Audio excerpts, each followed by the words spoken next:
Hello friends, welcome back to my YouTube channel Leo homeopathy. आज की इस video में मैं बीएचएमएस सेकंड ईयर सिलेबस की सीबीसीडी के अकॉर्डिंग जितनी भी मेडिसिन है उन सबको हम कवर करेंगे एलेंस की नोट बुक में से। ठीक है, तो हमारे पास टोटल सेकंड ईयर में 48 मेडिसिन हैं। अगर किसी के पास सिलेबस ना हो तो स्क्रीनशॉट ले सकता है। इसमें से जो 10 मेडिसिन है वो हमारी बुक एलेंस की नोट में नहीं दी हुई है, तो हम टोटल 38 मेडिसिन इस वीडियो में कवर करेंगे। अगर वीडियो लंबी हुई तो 10 मेडिसिन करके इसके पार्ट आएंगे, तो आप चैनल को सब्सक्राइब कर लीजिए, लाइक कर दीजिए चैनल वीडियो को। तो पहली हमारी मेडिसिन आती है सेकंड ईयर की एसिटिकम एसिडिकम।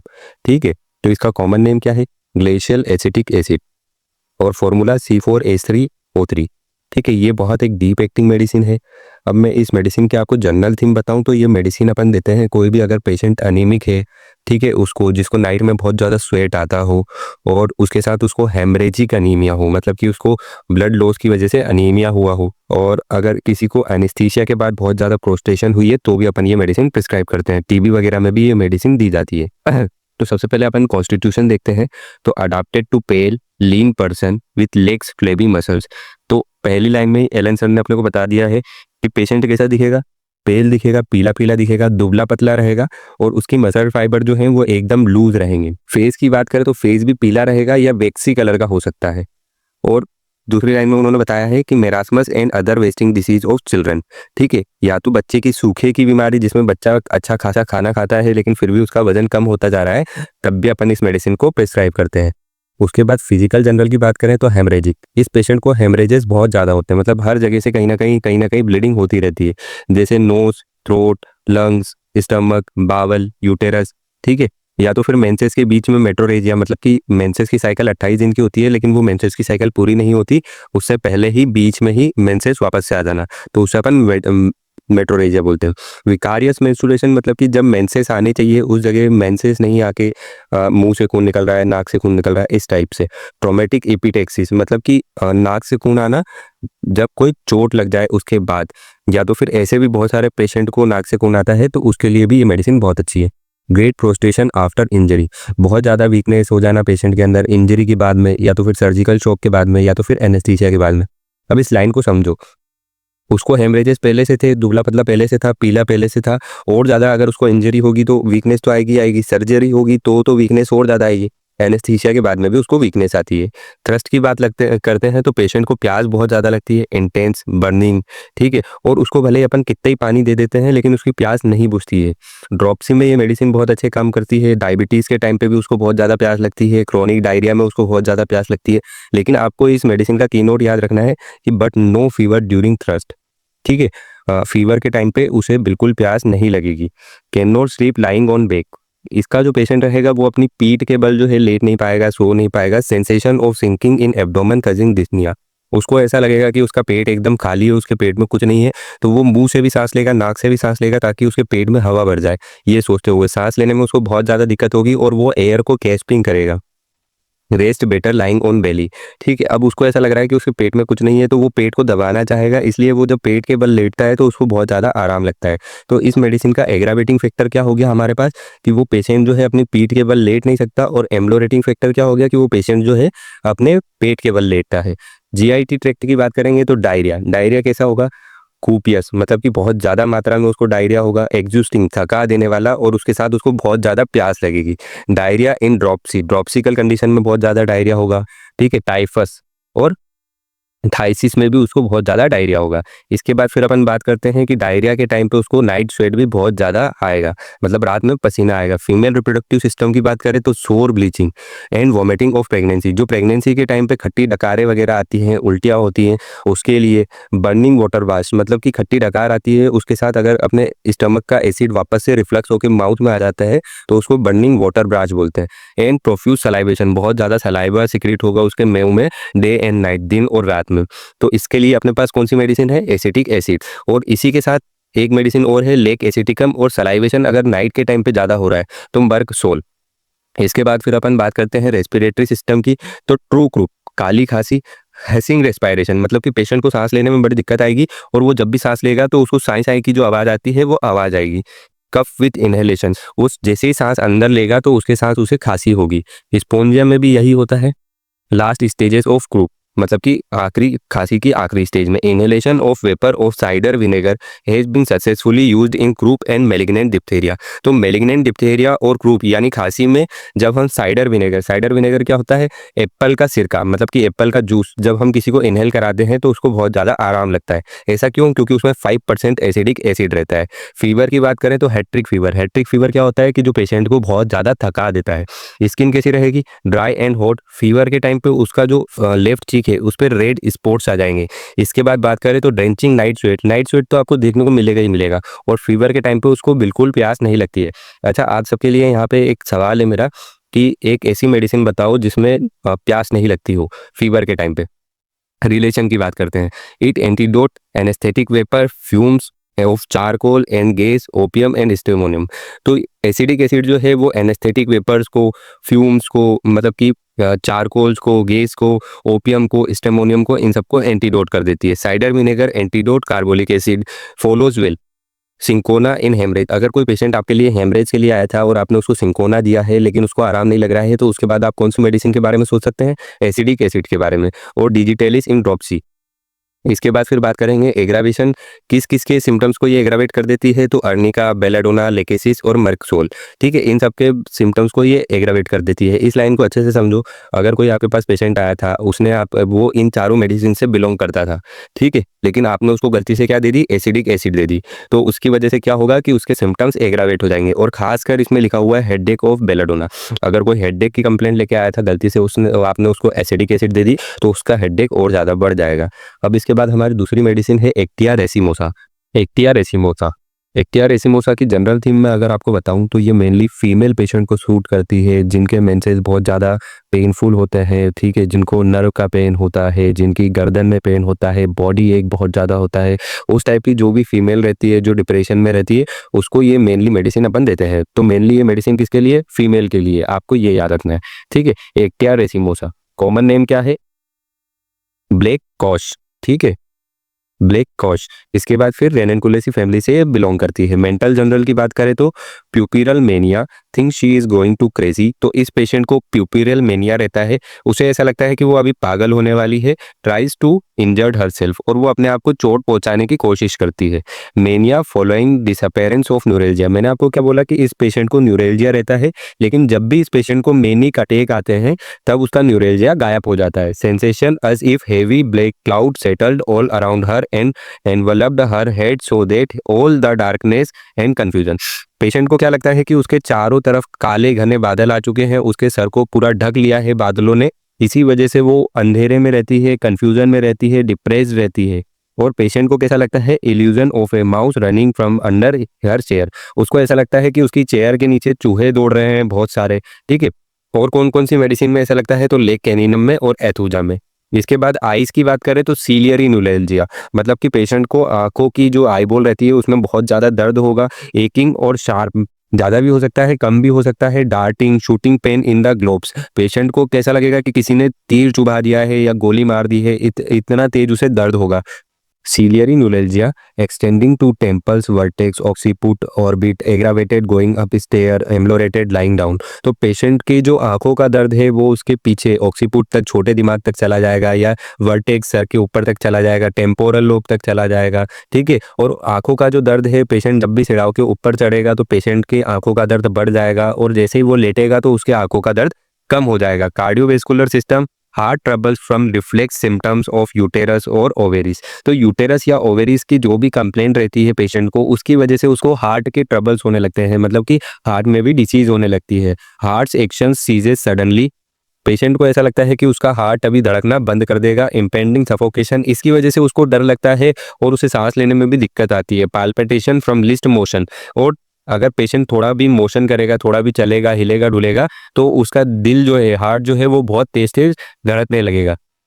फीमेल रिप्रोडक्टिव सिस्टम, मेनली ये मेडिसिन इसीलिए अपन देते हैं। तो फीमेल रिप्रोडक्टिव सिस्टम की अपन देखते हैं मेंसेस। मेंसेस कैसे रहेंगे? पेशेंट के इरेगुलर रहेंगे, एग्जिस्टिंग रहेंगे। पेशेंट को मेंसेस के टाइम पे बहुत ज़्यादा वीकनेस रहेगी। मेंसेस जो है वो डिले और suppressed bye mental emotion, from cold और फ्रॉम फीवर। तो पेशेंट को बुखार की वजह से या कोल्ड की वजह से या मेंटल इमोशंस की वजह से उसके मेंसेस जो है वो डिले हो सकते हैं, लेट हो सकते हैं या तो फिर सप्रेस भी हो सकते हैं। मेंसेस विद कोरिया, हिस्टीरिया और मेनिया। तो मेंसेस के टाइम पे पेशेंट को कोरिया, कोरिया का मतलब होता है ट्विचिंग ऑफ सिंगल मसल, ठीक है, एक सिंगल मसल अनकंट्रोलेबल ट्विचिंग होना, या तो फिर हिस्टीरिया हो सकता है या तो फिर पेशेंट को मेनिया हो सकता है मेंसेस के टाइम पे।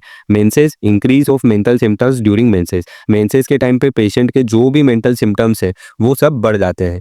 Severe left sided inframammary pains. Patient के जो लेफ्ट साइड का ब्रेस्ट रहेगा उसके नीचे पेशेंट को बहुत तेज दर्द होगा लेफ्ट साइड में। Sharp lancinating electric like pains in various part sympathetic with ovarian और uterine reason.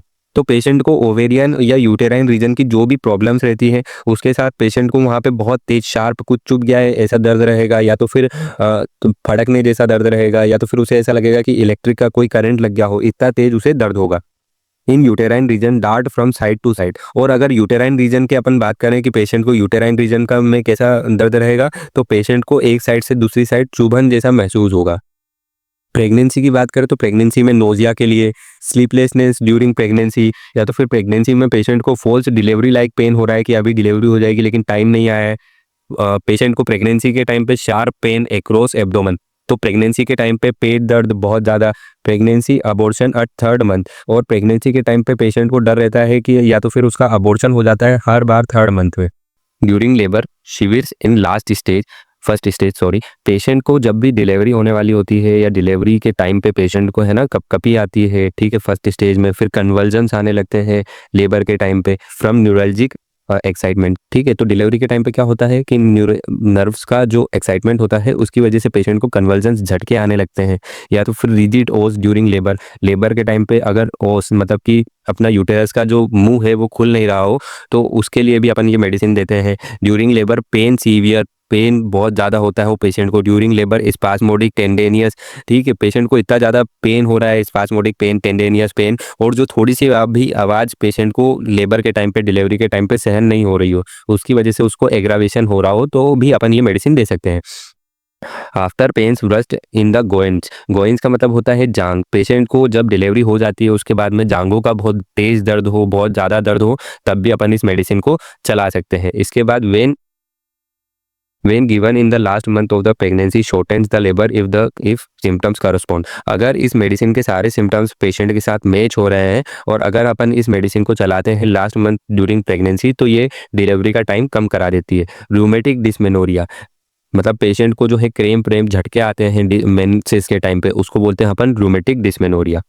Rheumatic pain in muscles of the neck and back. तो पेशेंट को रूमेटिज्म होता है, मतलब कि नेक्स में बहुत ज़्यादा स्टीफनेस होती है, गर्दन का दर्द रहता है, कमर का दर्द रहता है। जो उसकी कमर है वो कैसी हो जाती है, स्टीफ, लेम, कॉन्ट्रिक्टेड। मतलब कि पेशेंट क्या करता है कि पेशेंट को इतना ज़्यादा कमर का दर्द रहता है कि वो लंगड़ेपन से चलता है। उसकी जो कमर की हड्डी है वो बहुत ज़्यादा सेंसिटिव रहती है और उसे ऐसा लगता है कि वहाँ केवल और केवल लकड़ी है, वो झुक नहीं सकता बिल्कुल भी। From using arms in sewing, typing, piano playing. तो जब भी पेशेंट कुछ सिलाई करता है या तो फिर कुछ टाइपिंग करता है या तो फिर पियानो चलाता है, उस टाइम पे उसके हाथों का दर्द कमर की वजह से बहुत ज़्यादा बढ़ जाता है। Rheumatism affecting the bellies of muscle. तो रोमेटिज्म की वजह से पेशेंट की जो मसल्स की बेली रहती है वो बहुत ज़्यादा अफेक्टेड हो जाती है, खासकर पेट की। तो उसमें क्या होता है, पेन होता है बहुत ज़्यादा, स्टिचिंग होती है, खिंचाती है वो बहुत ज़्यादा, और उनमें क्रैम्प भी बहुत ज़्यादा आते हैं। इसके बाद extremities excessive muscular soreness. Patient को बहुत ज़्यादा तेज दर्द होता है मसल्स में डांसिंग की वजह से, ठीक है, स्केटिंग की वजह से या अदर वायलेंट मस्कुलर एक्सरसाइज। अगर पेशेंट डांस करता है, स्केटिंग करता है या तो फिर कोई सी भी मस्कुलर एक्सरसाइज करता है तो उस टाइम पे पेशेंट को बहुत तेज दर्द रहता है मसल्स में। नर्वस सिस्टम स्पाज्म, हिस्टेरिकल और एपिलेप्टिकल। या तो हिस्टीरिया के टाइम पे या तो फिर एपिलेप्टिक स्पाज्म एक ही बात है। उस टाइम पे पेशेंट को बहुत ज़्यादा स्पाज्म झटके आते हैं। Spasm reflexes from uterine disease. Uterus की डिसीज की वजह से पेशेंट को अगर स्पाज्म आ रहे हैं, झटके मतलब कि ऐठन आ रही है मसल्स में, तब भी अपन इस मेडिसिन को चला सकते हैं। Spasm worse during menses. Menses के टाइम पे अगर स्पाज्म आ रहे हैं तब भी अपन इस मेडिसिन को दे सकते हैं। कोरिया लेफ्ट साइडेड रहता है, तो मैंने आपको बताया था कोरिया क्या रहता है, वो मेनली लेफ्ट साइड में रहता है। मॉडलिटीज की बात करें तो पेशेंट को कब कब एग्रावेशन हो रहा है, मेंसेस के टाइम पे एग्रावेशन हो रहा है, मैंने आपको बताया सही। The most profuse the flow the greater the suffering. Patient का जब मेंसेस के टाइम पे जितना ज़्यादा ब्लड फ्लो होगा उतना ही ज़्यादा उस पेशेंट की सफरिंग बढ़ती जाएगी। Similar to caulophyllum pulsatilla in uterine and rheumatic affections. तो ये मेडिसिन जो है ये एकदम सेम काम करती है जैसे कोलोफाइलम और पल्सटिला करती है यूटेराइन और रूमेटिक अफेक्शन में। और भी इसकी सिमिलर मेडिसिन है जैसे मस्केरियस, लिलियम टिग्लियम और सीपिया ऑफिसनेलिस। इन तीनों में भी ये मेडिसिन कॉमन, मतलब इन तीनों से भी इस मेडिसिन के सिम्टम्स मैच करते हैं। तो इस मेडिसिन में हमने क्या देखा, इस मेडिसिन में हमने देखा कि ये मेडिसिन मेनली फीमेल के लिए दी जाती है। जब भी उसके मेंसेस आते हैं तो उसकी कंप्लेंट बढ़ जाती है, बहुत ज़्यादा डिप्रेस्ड में रहती है वो फीमेल, ठीक है। और अपन इसको प्रेगनेंसी के टाइम पे बहुत ज़्यादा यूज़ कर सकते हैं, रिजिड ऑस के लिए यूज़ कर सकते हैं, फोर्स लेबर पेन के लिए यूज़ कर सकते हैं। थर्ड मंथ में अगर किसी को बार बार जो है अबॉर्शन हो रहा है तब भी अपन इसको यूज़ कर सकते हैं। प्रेगनेंसी के टाइम पे स्लीपलेसनेस, नोजिया के लिए भी अपन इस मेडिसिन को यूज़ करते हैं। अब इसके बाद हमारी थर्ड मेडिसिन है एस्कुलस हिप्पोस्टैटिकम। एस्कुलस हिप्पोस्टैटिकम को दूसरा क्या नाम है, कॉमन नेम हॉर्स चेस्टनट, और स्पिंडिएसी फैमिली से ये बिलोंग करती है। ये मेडिसिन हम मेनली पेशेंट को देते हैं जिसको पाइल्स होता है, इसको आप हिमरोइड्स भी बोल सकते हैं, बवासीर भी बोल सकते हैं, जिसका जो है पेट अच्छे से साफ नहीं रहता है, पेट की उसे कंप्लेंट लेती है या लीवर्स की कंप्लेंट उसे रहती है, ठीक है। लीवर डिसऑर्डर साथ में हो सकते हैं जिसकी वजह से उसका खाना ना पच रहा हो। पेशेंट को जो है माउथ में बहुत ज़्यादा सोरनेस होती है, हमेशा सोर, लेम, ब्रूइज्ड फीलिंग पेशेंट को रहेगी, ड्राइनेस रहेगी उसके माउथ में, ठीक है। और उसको जो है स्टूल पास करने में बहुत ज़्यादा दिक्कत होती है। अब इस मेडिसिन को अपन डीपली पढ़ते हैं। Aesculus hippocastanum for person with haemorrhoidal tendency. मैंने आपको बताया हेमोरॉइड का मतलब क्या होता है, पाइल्स या बवासीर। तो उसको पाइल्स हो सकता है, बवासीर हो सकता है, and who suffer with gastric, bilious and catarrhal troubles. तो पेशेंट कैसा रहता है, गैस्ट्रिक मतलब कि पेट की दिक्कतों से, बिलियस मतलब कि लीवर प्रॉब्लम से, या कैथार मतलब कि इन्फ्लामेशन ऑफ म्यूकस मेम्ब्रेन, इन सब से सफर कर सकता है। इसके बाद फिर अपन देखते हैं तो मेंटल जनरल में पेशेंट कैसा रहेगा, डिस्पोंडेंट, बहुत ज़्यादा निराश रहेगा, ग्लूमी रहेगा, वेरी इरिटेबल, छोटी छोटी बात पे इरिटेट हो जाएगा, lose temper easily and gain control slowly. Patient गुस्सा बहुत जल्दी हो जाएगा लेकिन उसको मनाना उतना ही ज़्यादा मुश्किल रहेगा। मिसरेबली क्रॉस जैसे एक चेमोमिला का बच्चा रहता है। फिजिकल जनरल की बात करें तो फुलनेस इन वेरियस पार्ट। पेशेंट को फुलनेस का मतलब होता है कि पेशेंट को हैवीनेस रहेगी। फुलनेस को मैं आपको बताऊं तो फुलनेस मतलब होता है कि जो वीनस कंजेशन हो जाना, Venus congestion in the sense कि वेन्स में ब्लड भर जाना। तो पेशेंट को हेवीनेस फील होती है उसकी वजह से। तो पेशेंट को बहुत सारी जगह पे हेवीनेस फील होती है from undue amount of blood, क्योंकि वहाँ पे जितना ब्लड चाहिए नहीं होता है उससे ज़्यादा ब्लड आ जाता है। जैसे हार्ट हो गया, लंग्स हो गया, स्टमक हो गया, ब्रेन, पेल्विस, स्किन, इन सब में पेशेंट को हेवीनेस फील करती है। Venus congestion specially of portal and haemorrhoidal. Venus congestion मतलब कि वेन्स में बहुत ज़्यादा ब्लड भर जाना। तो वीनस कंजेशन पेशेंट को कहाँ पे होगा, हेमरोइड्स, बवासीर में होगा। उसमें होता क्या है कि वेन्स में ज़्यादा ब्लड भर जाता है, इसकी वजह से वो सूज जाती है। या पोर्टल वेन में जब बहुत ज़्यादा ब्लड भर जाता है तो उसको अपन पोर्टल कंजेशन बोलते हैं। इसके बाद फिर mucous membrane of mouth, throat, rectum are swollen. तो जो भी माउथ की, थ्रोट की, रेक्टम की जो म्यूकस मेम्ब्रेन रहती है वो स्वेलो हो जाती है। बर्न, पेशेंट को वहाँ पे जलन होती है। Feel dry and raw, patient को वहाँ पे ड्राइनेस और रोनेस फील होती है। इसके बाद नोज की बात करें तो नोज में कोराइजा आता है। कोराइजा कैसा रहता है, बहुत ज़्यादा पतला, थिन रहता है, वाटरी, एकदम पानी जैसा रहेगा, जो पेशेंट को बहुत ज़्यादा जलन करेगा नाक में। Rawness and sensitive to inhale cold air, patient को जो है सेंसिटिवनेस रहती है, जरा सी भी ठंडी एयर अगर वो ले लेता है तो उसको कोराइजा हो सकता है, ठीक है। और रोनेस फील होती है। रोनेस का मतलब कि किसी ने कुछ खुरच दिया हो, ठीक है, कुछ छिल गया हो, इस टाइप की उसको पेशेंट को फीलिंग होगी। थ्रोट की बात करें तो फॉलिकुलर फेरेंजाइटिस पेशेंट को रहेगा। फॉलिकुलर फेरेंजाइटिस में क्या होता है, वॉयलेंट बर्निंग। पेशेंट को फॉलिकुलर फेरेंजाइटिस मतलब कि फेरेंक्स की जो है लेयर, म्यूकस लेयर जो है वो स्वेलो हो जाना, फेरेंक्स की म्यूकस लेयर का सूज जाना। तो वहाँ पे पेशेंट को बहुत ज़्यादा वॉयलेंट बर्निंग होगी, रोनेस फील होगी। रोनेस मैंने आपको स्टार्टिंग में बताया कि पेशेंट को रोनेस, ड्राइनेस, बर्निंग ये सब तो फील होगी। Sensation in throat, dryness feel होगी, रफनेस फील होगी। इसके बाद frequent inclination to swallow, patient को हमेशा ये लगता रहेगा कि मैं कुछ ना कुछ निगलता रहूं, क्योंकि उसके मुंह में बहुत ज़्यादा सलाइवा सिक्रेट होगा, क्योंकि वहाँ पे बर्निंग फील हो रही है, रोनेस है इसलिए। तो वो सलाइवा को बार बार अंदर गटकता रहेगा। विद बर्निंग, जलन होगी, प्रीकिंग, खुद चुभ रहा है ऐसा, स्टिंगिंग एंड ड्राई कॉन्स्ट्रिक्टेड फोइसेस। फोइसेस का मतलब क्या होता है, फोइसेस का मतलब जो अपना टॉन्सिल्स वाला जो रीजन रहता है वो एकदम ड्राई और कॉन्स्ट्रिक्टेड, सिकुड़ जाएगा, इसलिए पेशेंट को खाना खाने में भी बहुत ज़्यादा दिक्कत होगी।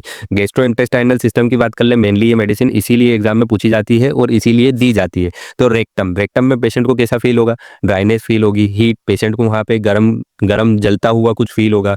फील असी full of small stick, patient को रेक्टम में ऐसा लगेगा कि किसी ने छोटी छोटी लकड़ियां उसके रेक्टम में चुभा दिए। ठीक है। नाइफ लाइक पेन होगा वहाँ पे, shoot up in the rectum, patient को ऐसा लगेगा कि किसी ने चाकू चुभा रखा है वहाँ पे। पेशेंट को हेमरोइड्स रहेंगे। हेमरोइड्स कैसे हैं रेक्टम में?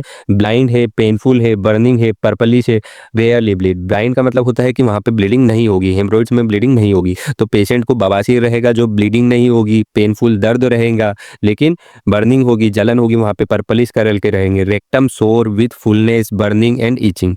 पेशेंट का रेक्टम कैसा रहेगा? सोर रहेगा, स्वेलोवन रहेगा, और वहाँ पे फुलनेस की फीलिंग रहेगी। पेशेंट को ऐसा लगेगा कि हमेशा वहाँ पे कुछ ना कुछ हैवीनेस टाइप में, कि पेशेंट अभी रेक्टम खाली नहीं हुआ है, जलन होगी वहाँ पे, और बहुत ज़्यादा ईचिंग होगी। कॉन्स्टिपेशन की बात करें तो पेशेंट को कॉन्स्टिपेशन रहेगा, उसी की वजह से हेमरोइड्स होते हैं। कॉन्स्टिपेशन की वजह से हेमरोइड्स रहेंगे। तो कॉन्स्टिपेशन कैसा रहेगा? हार्ड रहेगा, पेशेंट को स्टूल निकालने में बहुत ज़्यादा दिक्कत होगी।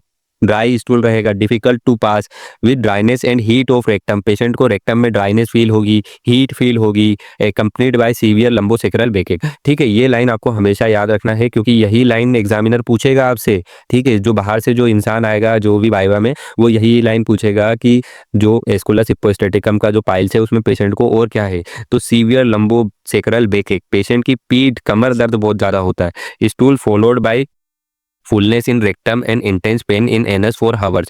पेशेंट को जब भी वो स्टूल के लिए जाएगा टॉयलेट में, तो वहाँ पे फुलनेस की फीलिंग, पेशेंट को ऐसा लगेगा कि अभी पूरा अच्छी तरीके से जो है मैं टॉयलेट नहीं गया हूँ। और उसके बाद पेशेंट को बहुत ज़्यादा दर्द रहेगा, जब भी वो स्टूल टॉयलेट के बाहर आएगा तो काफ़ी देर तक उसे दर्द रहेगा।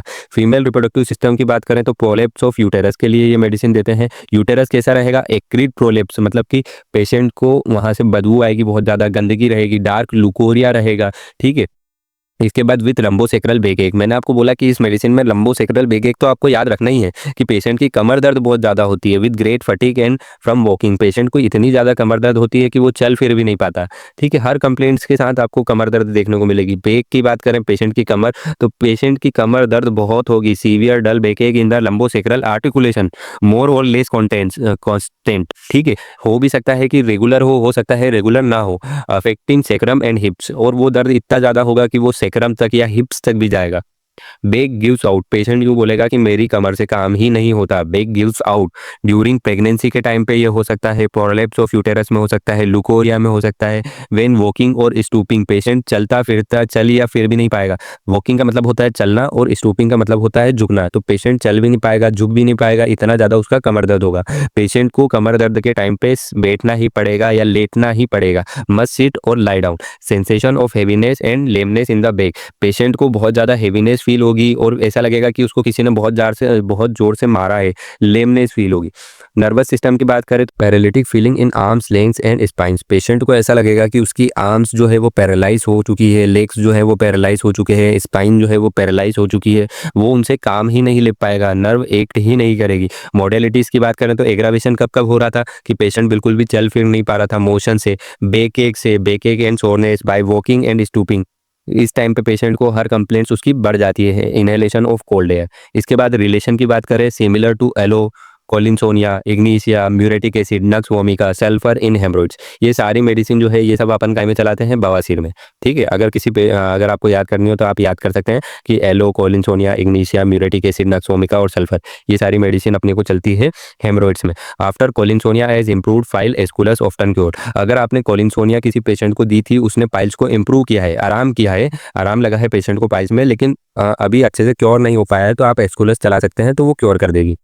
Useful after nux vomica and sulphur have improved but fail to cure. वही सेम टू सेम, अगर नक्स वोमिका और सल्फर आपने किसी को दी है और पेशेंट का पाइल्स इंप्रूव हुआ है, या कोई सी भी कंप्लेंट जो है वो इंप्रूव हुई है, लेकिन वो अच्छे से अभी क्योर नहीं हुई है, तो आप एस्कुलस चला सकते हैं। अब इसके बाद हमारी मेडिसिन आती है अगेरिकस मस्केरियस। ठीक है, तो अगेरिकस मस्केरियस। ठीक है, अब हम पढ़ेंगे अगेरिकस मस्केरियस के बारे में। इसका कॉमन नेम है टोडा स्टूल, और फंजाई फैमिली से ये बिलोंग करती है। अगर इसकी मैं आपको जनरल थीम बताऊं तो पेशेंट जो है वो नर्वस सिस्टम से रिलेटेड आपके पास आएगा, जैसे इनवॉलेंटरी मूवमेंट, जिसे हम कोरिया बोलते हैं, ट्विचिंग ऑफ सिंगल मसल, या तो फिर मेंटल सिम्टम्स की वजह से कि पेशेंट बहुत ज़्यादा बोलता है, डिलीरियम में रहता है। इस पेशेंट को स्पाइनल इरिटेशन बहुत ज़्यादा रहती है। ठीक है, स्पाइन जो है वो बहुत ज़्यादा सेंसिटिव रहती है, इतनी ज़्यादा सेंसिटिव रहती है कि वो अपने स्पाइन को टच भी नहीं कर सकता। और ये पेशेंट बहुत ज़्यादा कोल्ड रहता है, इसको आइसी कोल्ड सेंसेशन होते हैं अपनी स्किन पे, इसको ऐसा लगता है कि कोई सुई चुभा रहा है एकदम ठंडी ठंडी या गरम गरम, पेशेंट बर्निंग एचिंग होती है पेशेंट को स्किन में, इस टाइप का इसका पेशेंट रहता है। तो कॉन्स्टिट्यूशन की अगर हम बात करें तो person with light hair skin and muscle legs, तो पर्सन कैसा रहेगा इसका, एकदम हल्के काले बालों वाला पेशेंट रहेगा और स्किन जो है मसल्स जो है वो बहुत ज़्यादा लूज रहेगी, ठीक है। Old people with week indolent circulation, तो बूढ़े व्यक्तियों के लिए ये मेडिसिन दी जाती है जिनका सर्कुलेशन जो है वो वीक है। इंडोलेंट का मतलब होता है स्लो होना, ठीक है, जिनका ब्लड सर्कुलेशन जो है वो स्लो है, वीक है।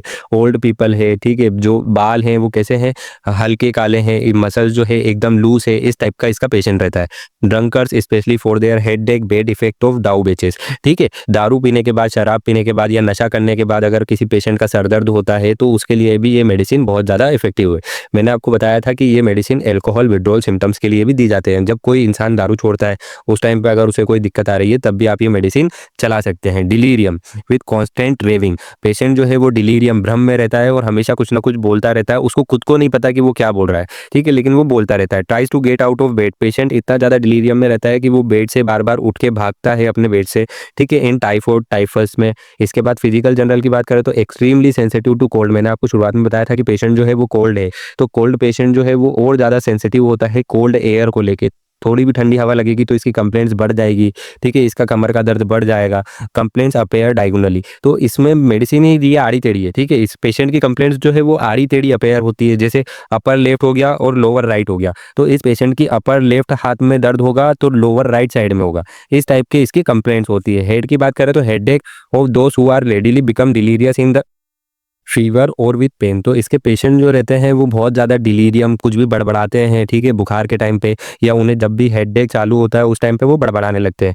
Headache of person subjected to chorea, ऐसे पर्सन का हेडेक जिसको कोरिया होता है, twitching of single muscle, twitches और ग्लाइमेसिस, ग्राइमिसिस, ग्राइमिसिस का मतलब होता है कि ट्विचिंग की वजह से, सिंगल मसल की ट्विचिंग की वजह से पेशेंट का फेस जो है वो आड़ा तिरछा बनता है, ठीक है। फ्रॉम स्पाइनल अफेक्शन, अगर किसी पेशेंट का जो है हेडेक हो रहा है स्पाइनल अफेक्शंस की वजह से, उसकी कमर दर्द की वजह से उसका हेडेक हो रहा है, तब भी अपन इस मेडिसिन के बारे में सोच सकते हैं। Male reproductive system nervous prostration after sexual debauches, ठीक है, पेशेंट जो है वो सेक्स के बाद या सेक्सुअल एक्ट के बाद बहुत ज़्यादा है ना थक जाता है, बहुत ज़्यादा उसको घबराहट होती है, इस टाइप के पेशेंट के लिए भी ये मेडिसिन बहुत ज़्यादा सूट करती है। फीमेल रिप्रोडक्टिव सिस्टम की बात करें तो प्रोलेप्स, पोस्ट क्लाइमेट्रिक, ठीक है, पोस्ट क्लाइमेट्रिक का मतलब होता है आफ्टर मेनोपॉज, जब 50 की एज हो जाती है उसके बाद में अगर प्रोलेप्स ऑफ यूटेरस हो रहा है तब भी ये मेडिसिन बहुत अच्छी रहती है। पेशेंट को कैसा सेंसेशन होता है, बियरिंग डाउन सेंसेशन होता है जो पेशेंट से एकदम सहन नहीं होता है। इसके बाद फिर बात कर लेते हैं बैक की, तो sexual irritation due to sexual excess, ठीक है, पेशेंट की स्पाइन जो रीढ़ की हड्डी रहती है वो बहुत ज़्यादा सेंसिटिव रहती है due to sexual excess. Epilepsy from suppression of erection, patient को जो है मिर्गी के दौरे आते हैं क्योंकि उसका कोई सा भी जो सिक्रीशन है, जो इरप्शन है वो सप्रेस कर दिया जाता है। इसके बाद फिर बात करते हैं spine sensitive to touch worse in morning, patient की जो रीढ़ की हड्डी है वो इतनी ज़्यादा सेंसिटिव होती है, मैंने आपको पहले ही बताया कि वो किसी को उसको छूने तक नहीं देता, और ये खासकर सुबह के टाइम पे बहुत ज़्यादा वर्स हो जाती है, पेशेंट को और ज़्यादा रीढ़ की हड्डी में दर्द होता है। पेन की बात करें तो पेन कैसा रहता है, सोर होता है, हल्का पेन रहता है हमेशा इन लंबार रीजन, ठीक है, लंबोसेक्रल रीजन मतलब कि अपना कमर वाला रीजन, उस टाइम पे हमेशा पेशेंट को दर्द रहता है। Pain during exertion in day time, अगर पेशेंट थोड़ा भी दिन में मेहनत वाला काम कर लेगा तो उसे दर्द होगा। पेन वाइल सीटिंग, पेशेंट को पेन होगा जब वो बैठा होगा, ठीक है, कुर्सी पे लेके या कैसे भी बैठा होगा तब भी उसे दर्द होता है। Every motion, every turn of the body causes pain in spine, इस single vertebra sensitive to touch, तो पेशेंट का मुंह, ठीक है, पेशेंट थोड़ा भी मूव करता है या तो फिर अपनी बॉडी को टर्न करता है तब भी उसे बहुत ज़्यादा दर्द होता है रीढ़ की हड्डी में। खासकर सिंगल वर्टिब्रा पेशेंट की इतनी ज़्यादा सेंसिटिव होती है कि वो टच भी नहीं करने देता। एक्सट्रीमिटीज़ की अब अपन बात कर लेते हैं कि पेशेंट की एक्सट्रीमिटीज़ कैसी रहती है, तो uncertainty in walk, stumble joint, stumble over everything in the way, feels pain as if beaten while standing, patient जो है चलता है लेकिन वो हमेशा इधर उधर हिलता डुलता रहता है, ठीक है, गिर भी जाएगा, हर जो अगर उसके सामने पत्थर वगैरह आ जाएगा तो उस पे भी चढ़ेगा, वो हर चीज़ पे चढ़ेगा। स्टेम्बलिंग जॉइंट मतलब कि लड़खड़ा के चलेगा, ठीक है। और उसके बाद अपन बात करेंगे फील, पेशेंट को हमेशा ये लगता है कि उसको किसी ने मारा है, भले और खासकर वो खड़ा रहेगा तब उसे ऐसा लगेगा कि उसको किसी ने मारा है। नर्वस सिस्टम की बात करें तो involuntary movement while away, patient को कोरिया रहता है लेकिन वो कब रहता है, जब वो जागता है दिन के टाइम पे, और जब वो सो जाता है तो कोरिया मसल्स जो है ट्विचिंग वो बंद हो जाती है। Chorea from simple motion to the jerk of single muscle to the dancing of whole body. Patient को कोरिया होता है लेकिन वो कोरिया एक सिंगल मसल से चालू होकर पूरी बॉडी में वो फैल जाता है, ठीक है, और पूरी बॉडी ऐसी लगती है कि डांस कर रही है, क्योंकि ऑटोमेटिक होता है, वो सब इनवॉल्यूंटरी होता है। Twitching of wall body, patient की बॉडी जो है वो ऐसा लगता है कि नाच रही है या तो फिर उसमें कंपन ना आ रहा है, इस टाइप का हमें फील होता है। स्किन की बात करें तो chilli beans that itch and burn intolerably, ठीक है, पेशेंट की जो है चिली बीन्स हो जाता है। चिली बीन्स मतलब कि उसके जो नाखून के आसपास वाला हिस्सा रहता है वो सूज जाता है, लाल पड़ जाता है और उसमें बहुत ज़्यादा पेशेंट को खुजली चलती है, ठीक है, वहाँ पे जलन भी होती है, खासकर फ्रोस्ट बाइट की वजह से, ठंड में जाने की वजह से, and all consequences of exposure to cold, ठीक है। यहाँ पे मैंने आपको शुरुआत से बताया कि पेशेंट जो है वो चिली है, उसको ठंड से बहुत ज़्यादा दिक्कतें होती है, तो जैसे वो ठंड में जाएगा तो उसको चिली बीन्स हो सकता है, स्पेशली इन द फेस। इसके बाद फिर अपन बात करते हैं sensation as if of ice cold touch और ice cold needle were picking the skin. तो पेशेंट को ऐसा लगता है कि उसको कोई आइस जो है स्किन से टच करा रहा है, या तो फिर आइस मतलब कि इतनी ठंडी नीडल, कोई ठंडी ठंडी नीडल उसको चुभा रहा है, या तो फिर कोई गर्म नीडल उसको चुभा रहा है, ऐसा पेशेंट को फील होता है। Burning, itching, redness of the various part, ear, nose, face, hands and feet, parts red, swollen, hot. तो पेशेंट को जो है नाक, कान, आँख, मुंह में ऐसा जलन होती है, खुजली चलती है और वहाँ के हिस्से लाल हो जाते हैं, स्वैलो हो जाते हैं। इसके बाद फिर अपन बात करते हैं मोडेलिटीज़ की, तो मैंने आपको शुरुआत से बता दिया है, पेशेंट को खाना खाने के बाद, ठीक है, आफ्टर सेक्स। इसके बाद फिर बात करते हैं कोल्ड एयर से, मेंटल एप्लीकेशन, मतलब पेशेंट कुछ भी अगर मेंटली ज़्यादा सोच देगा तब भी, बिफोर ए थंडरस्टॉर्म, तूफान आने वाला रहेगा या तो फिर बिजली कड़केगी, उस टाइम पे भी पेशेंट को जो है कंप्लेंट्स बढ़ जाएगी। सिमिलर टू सेमिसिफ्यूगा, सेमिसिफ्यूगा अपन अभी पढ़ के आए, इसका नाम एक्टिया रेसिमोसा है, ठीक है। Calcarea carb, cannabis indica, hyoscyamus, calcarea phos, lachesis, nat nux vomica, opium, stramonium in delirium of alcohol, ठीक है। जब भी पेशेंट को डिलीरियम होता है, कुछ भी बड़बड़ाता है, ठीक है, भ्रम होता है दारू पीने के बाद, तब भी अपन ये सारी मेडिसिन प्रिस्क्राइब कर सकते हैं। इसके बाद माइगेली, टेरेंटुला, जिंकम और ये सब अपन मेडिसिन कोरिया के लिए देते हैं। कोरिया के लिए मेनली 3 मेडिसिन है, जिसमें से 2 मेडिसिन, 3 मेडिसिन मेरे को पता है, ये मेडिसिन मेरे को भी नहीं पता। इसके बाद फिर बात करते हैं एग्नस केस्टस। एग्नस केस्टस अपन मेनली मेडिसिन देते हैं मेल के लिए जिसको डिज़ायर नहीं होती है सेक्स करने के लिए, या तो फिर जिसके अंदर पावर नहीं होती है, ये ओल्ड सिनर रहते हैं जो पहले बहुत ज़्यादा मास्टरबेशन किया हो या बहुत ज़्यादा लड़कियों के साथ रहे हों, इस टाइप के इंसान के लिए ये मेडिसिन दी जाती है, ठीक है। तो एग्नस केस्टस, केस्ट ट्री इसका कॉमन नेम है, वर्बिनिएसी इसकी फैमिली है। कॉन्स्टिट्यूशन की बात करते हैं तो फॉर लिम्फेटिक कॉन्स्टिट्यूशन, पेशेंट का कॉन्स्टिट्यूशन कैसा लेता है, लिम्फेटिक रहता है। लिम्फेटिक का मतलब क्या होता है, स्लो रहेगा, स्लगिश, डल, ठीक है, और डजंट नीड एनीथिंग, मतलब पेशेंट के अंदर पावर ही नहीं है कि वो कुछ कर पाए, डजंट नीड, डजंट स्ट्रेंथ, इस टाइप का पेशेंट रहेगा। Pre mature old age, patient की एज जो है वो बहुत कम है लेकिन वो पहले अपनी उम्र से जल्दी बूढ़ा हो गया है। मेलेनोकोलिक, एपैथी, ठीक है, पेशेंट बहुत ज़्यादा रोता है, उसका मन कहीं पे नहीं लगता है। मेंटल डिस्ट्रैक्शंस रहते हैं, पेशेंट अपना ध्यान एक जगह लगा नहीं पाता है। सेल्फ कॉन्टेम्प्ट, पेशेंट अपने आप पे डाउट करता है। इसके बाद arising in young person from abuse of sexual power, मैंने आपको शुरुआत में बता दिया कि इसका पेशेंट जो रहता है वो बहुत ज़्यादा सेक्स का आदी रहता है, तो उसकी वजह से उसको ये सारी दिक्कत आती है। From seminal loss, old Sinners, पुराने पापी, ठीक है, जिन्होंने पहले बहुत ज़्यादा लड़कियों के साथ रहे हैं, इस टाइप के। With impotency and guilt, patient को अंदर गिल्ट भी रहता है और इम्पोर्टेंसी हो जाती है, पेशेंट इम्पोर्टेंस हो जाते हैं। इसके बाद खासकर अनमेरिड पर्सन्स जो सफ़र करते हैं इम्पोर्टेंसी से, उसके लिए मेडिसिन है। फ्रॉम नर्वस डायबिलिटी, इसके बाद फिर बात करते हैं मेंटल सिम्टम्स की, तो एब्सेंट माइंडेड, मैंने आपको शुरुआत में बताया कि पेशेंट का मन कहीं पे भी नहीं लगेगा, वो एक जगह अपना ध्यान नहीं लगा पाएगा। Reduce power of insight, patient के पास अंतर्दृष्टि के लिए बिल्कुल भी पावर नहीं रहेगी, वो अपने आप को देख ही नहीं पाएगा कि वो क्या कर रहा है। कैन नॉट रिकॉल, ठीक है, पेशेंट कुछ भी याद ही नहीं कर पाएगा, रिकलेक्ट ही नहीं कर पाएगा। Has to read a sentence twice before he comprehend, patient उस सेंटेंस को समझे उससे पहले एक ही सेंटेंस को उसको कम से कम 2 बार सुनना पड़ेगा या 2 बार पढ़ना पड़ेगा, तब जाके वो उस चीज़ को समझ पाएगा। मतलब ये मेनली जो मेडिसिन अपन घूम फिर के देख रहे हो ना, तो इसको देखो तो आपको समझ में आता है कि पेशेंट जो है वो बहुत ज़्यादा उसके दिमाग पे वो सारी चीज़ें चढ़ चुकी है, ठीक है, सेक्सुअल चीज़ें उसके दिमाग पे चढ़ चुकी है, इसलिए उसका मन कहीं पे भी नहीं लगता, वो अपने आप को देख भी नहीं पा रहा, कुछ कर भी नहीं पा रहा, कुछ सोच नहीं पा रहा, इस टाइप का पेशेंट रहता है। Nose, complaints of imaginary odour before the nose as if of herring और मस्क, ये एक मछलियों के नाम है, ठीक है, पेशेंट को ऐसा लगता है कि उसके नाक में इमेजिनरी ऑर्डर आ रही है, क्योंकि वहाँ पे ऑर्डर वो ऐसी कोई खुशबू या बदबू होती ही नहीं है, ठीक है, लेकिन पेशेंट को ऐसा लगता है कि उसको मस्क की खुशबू आ रही है। मेल रिप्रोडक्टिव सिस्टम की मेनली बात करते हैं तो ये मेडिसिन इसी पे एक्ट करती है और यही एग्जामिनर पूछता है, ठीक है। मेल रिप्रोडक्टिव सिस्टम में क्या है, कंप्लीट इंपोर्टेंसी, पेशेंट जो है एकदम नपुंसक हो जाएगा, उसको बिल्कुल भी सेक्स करने की इच्छा नहीं होगी, जो उसके पार्ट हैं वो एकदम रिलैक्स हो जाएंगे, ठीक है। कोल्डनेस ऑफ जेनाइटेलिया, एकदम ठंडे पड़ जाएंगे। प्लेसिड हो जाएगा मतलब वीक हो जाएगा। नो सेक्सुअल पावर और पेशेंट के अंदर पावर भी नहीं है, डिज़ायर भी नहीं है। तो समझ रहे हो, पेशेंट जो है एकदम नपुंसकता की तरफ जा रहा है, ठीक है? उसके जो पार्ट हैं वो एकदम रिलैक्स हो गए हैं, ठंडे पड़ गए हैं, उसके अंदर ना पावर बची है, ना उसके अब मन होता है अब सेक्स करने का। Impotency after frequent attack of gonorrhoea, ठीक है? पेशेंट को पहले बार-बार गोनोरिया हुआ है, इसकी वजह से उसको अब इम्पोर्टेंसी देखने को मिल रही है। Guilt with absence of sexual desire, guilt का मतलब एक और होता है कि गोनोरियल डिस्चार्ज। तो पेशेंट को गोनोरिया हुआ था, उसकी वजह से पेशेंट को जो है सेक्सुअल डिज़ायर नहीं हो रही है, इरेक्शंस नहीं हो रहे हैं, ठीक है? Bad effect from the suppressed gonorrhoea, जो उसका गोनोरिया था वो सप्रेस हो चुका है, उसकी वजह से अगर उसको इम्पोर्टेंसी देखने को मिल रही है तब भी ये मेडिसिन अपन देते हैं। फीमेल रिप्रोडक्टिव सिस्टम मेनली ये लुकोरिया के लिए दी जाती है। लुकोरिया कैसा रहता है? ट्रांसपेरेंट रहता है बट स्टेनिंग लीनिया येलो, लेकिन वो कपड़े पे दाग छोड़ देता है पीले कलर का। Passes imperceptibility from very relaxed part, और पेशेंट को पता भी नहीं लगता है कि वो कब रिलीज हो गया। डिफिशियंट सिक्रेशन और suppression of milk in nursing women, और पेशेंट जो है मेनली ये सप्रेशन ऑफ मिल्क के लिए भी दी जाती है। सप्रेशन ऑफ मिल्क के लिए कैसे? कि जब कोई मदर डिलीवरी हुई है उसके बाद मिल्क सिक्रेशन अच्छे से नहीं हो रहा है या तो फिर सप्रेस हो गया है, उसके लिए, ठीक है? लेग कैनिनम भी एक बेस्ट मेडिसिन है, लेग डेफोरेटम भी एक बेस्ट मेडिसिन है। Often with great sadness, patient जो है वो बहुत ज़्यादा सैड है। She says she will die, patient क्या बोलती है कि वो मर जाएगी। इसके बाद फिर बात करते हैं स्किन की। पेशेंट जो है जब चलता है तो उसकी जांघ पे छाले हो जाते हैं, ठीक है? तो उसको भी ये मेडिसिन रोकती है। इसके बाद फिर बात करते हैं रिलेशन की। तो caladium and cinicula follows well after agnus castus in weakness of sexual organ और इम्पोर्टेंसी। अगर आपने किसी पेशेंट को सेक्सुअल ऑर्गन की वीकनेस के लिए या इम्पोर्टेंसी के लिए मेडिसिन दी थी तो उसके लिए आप सेनेकुला और कैलेडियम भी इसके बाद में दे सकते हैं, अगर पेशेंट को आराम लग रहा है तो।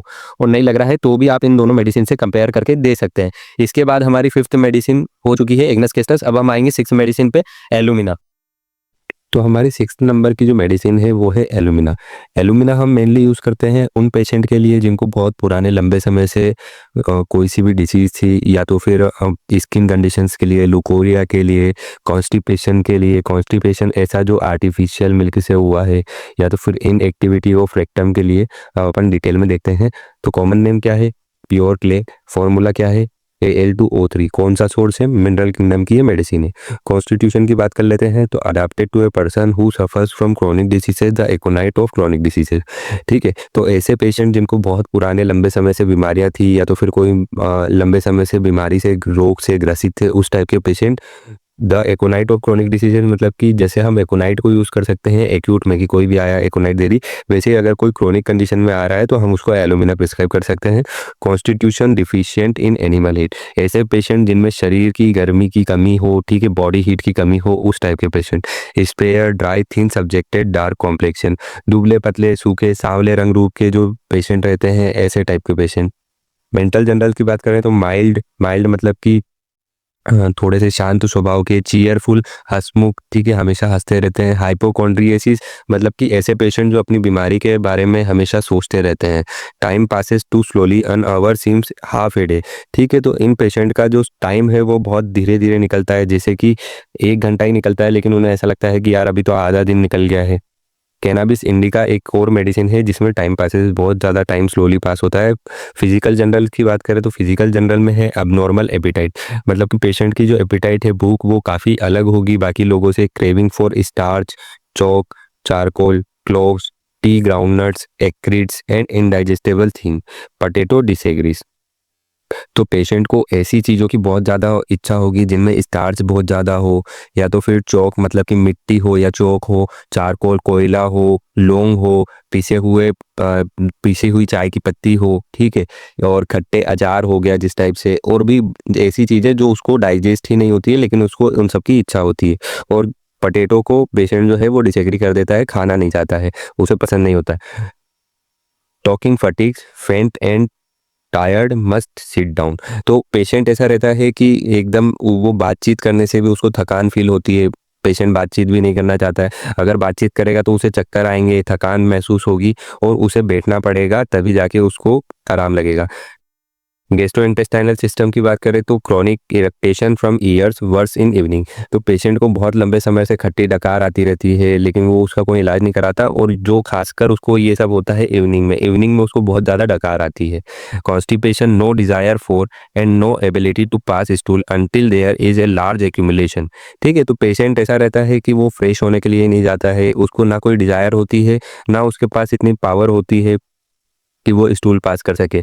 स्टूल पास करने के लिए उसे बहुत ज़ोर लगाना पड़ता है, ग्रेट स्ट्रेनिंग करनी पड़ती है, या तो फिर अगर वो बाथरूम में जा रहा है तो उसे किसी चीज़ को बहुत टाइटली पकड़ना पड़ेगा, फिर उसे ज़ोर लगाना पड़ेगा, तब जाके उसको जो है स्टूल पास होगा। स्टूल चाहे हार्ड हुआ, ठीक है, नोटी हुआ, ल्यूनीबेरीज मतलब कि गोल गोल एक फल का नाम है, कन्वर्ट कवर्डेड विद म्यूकस। तो ऐसे पेशेंट जिनका जो स्टूल है वो हार्ड है, नोटी है, गोल गोल है, गठान टाइप में है, ठीक है, और वो पूरा म्यूकस से कवर्ड रहता है, या तो फिर स्टूल सॉफ्ट हुआ, क्ले हुआ, मतलब कि जैसे जो मिट्टी रहती है उस टाइप का हुआ, जो टॉयलेट की सीट से चिपक जाता है, इस टाइप का जो हुआ, वो भी पेशेंट को हो सकता है स्टूल। लेकिन दोनों ही टाइम उसे बहुत ज़्यादा स्टेनिंग करनी पड़ती है, बहुत ज़्यादा दम लगाना पड़ता है, तब जाके वो स्टूल पास कर पाता है। कॉन्स्टिपेशन की बात करें तो कॉन्स्टिपेशन किन में, ऑफ नर्सिंग चिल्ड्रन, ठीक है, जिनको जो छोटे छोटे बच्चे रहते हैं उनको, फ्रॉम आर्टिफिशियल फूड, ऐसे बच्चे जिनको बोतल का मिल्क पिलाया जाता है, ठीक है, उनको अगर कॉन्स्टिपेशन हो रहा है तो एलुमिना बहुत अच्छी मेडिसिन है। Bottle fed babies, from old people को अगर कॉन्स्टिपेशन हो रहा है, अगर प्रेगनेंसी में कॉन्स्टिपेशन हो रहा है, या तो फिर इनएक्टिविटी ऑफ रेक्टम है, तो आप कौन सी मेडिसिन दे सकते हैं, एलुमिना दे सकते हैं। Inactivity of rectum, even soft stool requires a great staining. अभी हम पढ़ के आए कि स्टूल सॉफ्ट हो फिर भी उसको बहुत ज़्यादा जोर लगाना पड़ता है, तो ये इनएक्टिविटी ऑफ रेक्टम है कि रेक्टम में कोई जान नहीं बची है, कोई नर्व सेंसेशन नहीं आ रहे हैं। डायरिया व्हेन शी यूरिनेट्स, जब भी पेशेंट जो है यूरिनेट करने के लिए जाता है, यूरिन पास करने के लिए जाता है, तो थोड़ा बहुत स्टूल निकल जाता है। Has to strain at stool in order to urinate, ठीक है, पेशेंट को जो है स्टूल पास करने की पोजीशन में बैठना पड़ता है और उतना ही जोर लगाना पड़ता है जितना स्टूल के टाइम लगाते हैं यूरिन पास करने के लिए। फीमेल रिप्रोडक्टिव सिस्टम की बात करें तो लुकोरिया, लुकोरिया होता है एक्रीड एंड प्रोफ्यूज, बहुत ज़्यादा मात्रा में होगा लुकोरिया, बदबूदार होगा, रनिंग डाउन टू हील, और वो कहाँ तक पहुँच जाएगा, हील्स तक पहुँच जाएगा, नीचे नीचे। Worse during the day time, और पेशेंट को डे टाइम जो है लुकोरिया बहुत ज़्यादा होगा, और अगर पेशेंट ठंडे पानी से नहाता है तो उसका लुकोरिया थोड़ा बहुत कम हो जाएगा। इसके बाद आफ्टर मेंसेस, मेंसेस के बाद में पेशेंट जो है फिजिकली और मेंटली बहुत ज़्यादा थकान फील करेगा, एग्जूस्टेड फील करेगा, और पेशेंट जो है बोल भी नहीं पाएगा। अभी अपन पढ़ के आए कि पेशेंट जो है बातचीत करने में भी उसे चक्कर आएंगे, तो यहाँ पे भी वही पढ़ रहे हैं कि पेशेंट जो है बहुत बोल भी नहीं पाएगा, इतना ज़्यादा वो मेंटली और फिजिकली कमज़ोर हो जाएगा मेंसेस के बाद में।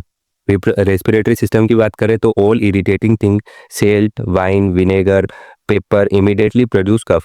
तो पेशेंट जैसे ही कुछ भी नमक वाली चीज़ें खाएगा, शराब पिएगा, या तो फिर किसी एप्पल का या किसी का भी जूस पिएगा या मिर्ची खाएगा, तो उसे बहुत ज़्यादा जो है खांसी चलने लग जाएगी एकदम से। नर्वस सिस्टम की बात करें तो inability to walk except with open eyes and in day time. तो पेशेंट जो है दिन के समय और आंखें बंद करके चल नहीं पाता है, वो चलने की कोशिश करता है तो वो पहले तो लड़खड़ाएगा, फिर गिर भी सकता है अगर वो आंखें बंद करके चलेगा तो। स्किन की बात करें तो स्किन कैसी रहेगी, dry, tettery, itching, eruption, worse in winter.